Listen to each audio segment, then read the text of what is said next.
नमस्कार मित्रों, आज का हमारा टॉपिक है हमारे जन्म का उद्देश्य।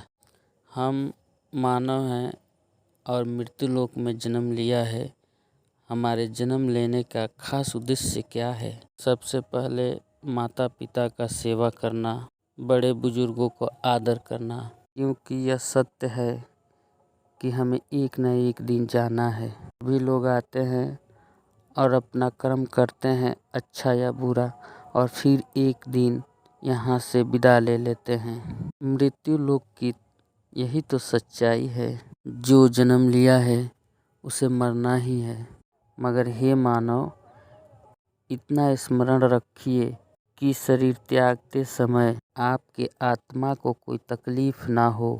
जो हमारे जन्मदाता हैं, माता पिता, निरंतर उनकी सेवा करें, उनकी आदर करें, बड़े बुजुर्गों का आदर करें।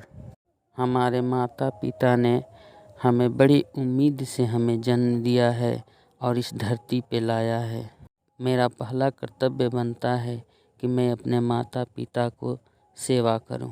मगर आज की पीढ़ी ठीक इसकी उल्टी कर रही। हम जब बच्चे होते हैं, छोटे होते हैं, पहले तो 9 माह माँ अपने गर्भ में रखती है, फिर हमारा मल मूत्र साफ करती है, फिर हमें अपना भोजन खिलाती है और हमारी देख रेख अपने जान से भी ज़्यादा करती है। और जब हम बड़े होते हैं और अपने पैरों पे खड़े होते हैं तो हमें नशा की लत लग जाती है, बुरी संगत पर लग जाती है, और यही बुरी आदतों से हम अपने माता पिता का निरादर करते हैं, उनको दुख पहुंचाते हैं। भगवान हमें कभी माफ़ नहीं करेगा। क्या पता हमें भी कब इस मृत्यु लोक को छोड़कर जाना पड़े। इसीलिए परस्पर नेक भाव रख के माता पिता और बुजुर्गों का सेवा करना चाहिए। ध्यान देने योग्य बात है। किसी भी काम के लिए निकले, माता पिता का आशीर्वाद घर से लेकर निकलें। इससे सफलता आपको ज़रूर मिलेगी।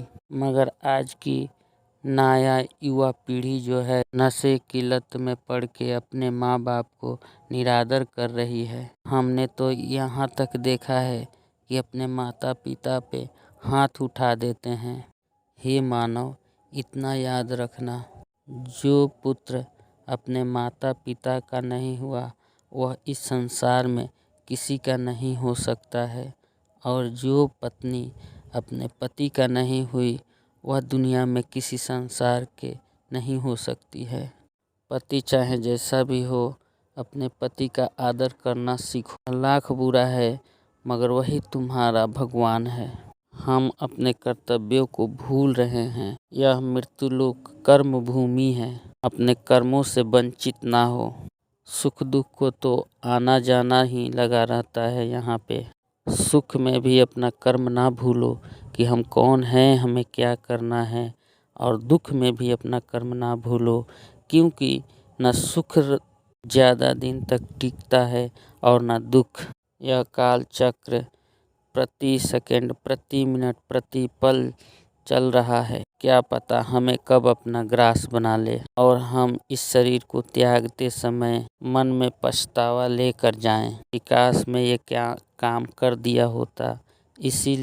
इसीलिए सच्चाई पे चलते हुए यह प्रयत्न करें कि हमारे वजह से किसी की आत्मा को तकलीफ ना हो। हम जब तक हैं तब तक कुछ ऐसा काम करें कि हमारे जाने के बाद लोग हमें बुरा ना कहें, हमारे माता पिता का नाम रोशन हो और हमें मुक्ति प्रदान हो। मृत्यु तो निश्चित है, इसीलिए अपनी सोच को सदा सकारात्मक रखें। नकारात्मकता हमें नाश की तरफ धकेलता है और हमारे मार्ग में नाना प्रकार के बाधाएं उत्पन्न करता है। तो क्यों ना हम अपना शुद्ध विचार रखें, हम अपना अच्छा कर्म करें, हम बड़े बुजुर्ग का सेवा करें और अपने कर्म पथ पे आगे बढ़ें। अगर मेरी बात आपको अच्छा लगे तो मुझे लाइक और सब्सक्राइब करके आगे बढ़ने का मौका दें। धन्यवाद।